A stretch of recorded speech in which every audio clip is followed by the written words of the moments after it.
Hi, this is Mark Laughlin with the Ambidextral Gunfighter. There was a really cool article by T.Rex Arms. What is the most important rifle upgrade? Now, and it was a really great video. I'm not sure if I agree with it. I'm not sure if I disagree. Just really kind of looking at trying to open up maybe a dialogue on what might be the true proper use of a light with a weapon system. Now, coming from a bullseyes don't shoot back perspective, well, neither do paper targets. Well, neither do paper silhouettes, even when stapled up in the dark. Now, from IPSEC, USPSA, IDPA, the movement-oriented but stopwatch-obsessed run and gun perspective, I can see, I see some influence there on the T.Rex view on weapon lights on carbines. However, if the targets are shooting back, things get a bit stressful. Even in daylight, things get stressful.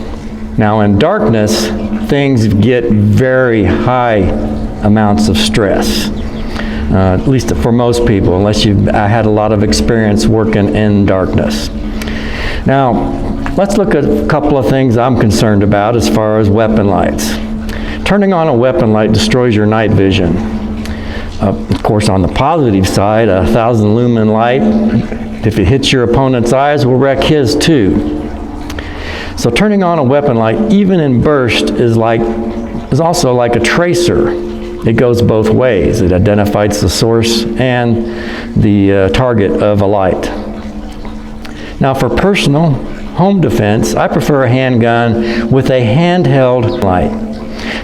And one reason is I don't want to muzzle my family members as I identify targets. The other is I like to have a light that I use pretty much daily so I know its condition, its status, its charge, how it works.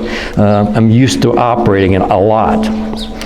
Now if carbine gunfighting at night without night vision goggles against an opponent intent on doing me harm, and where my goal is to survive the night, I'd prefer to retain my night vision, move slowly, not be stopwatch obsessed, and deliberately. Now there may be bursts of speed as I move from cover to cover, or shadow to shadow,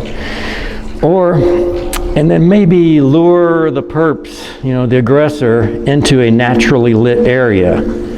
But generally, I want to do a muzzle-covered retreat from the threat when operating in darkness.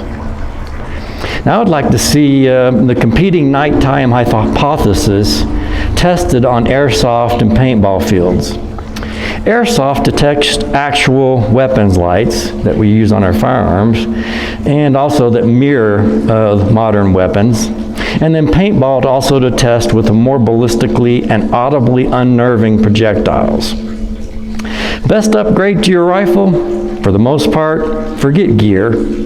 Instead, by working on developing the ambidextrous gunfighter skills to make optimal use of cover, concealment, and shadow, in this case, try paintball, X-ball, on an airball field is the best, and airsoft to experience the crucial importance of optimal use of cover, as well as to experience the physiological effects when the targets are shooting back.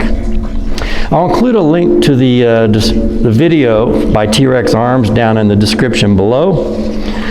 It's Mark Laughlin with the Ambidextrous Gunfighter. Please like, share, and subscribe. Thanks for watching.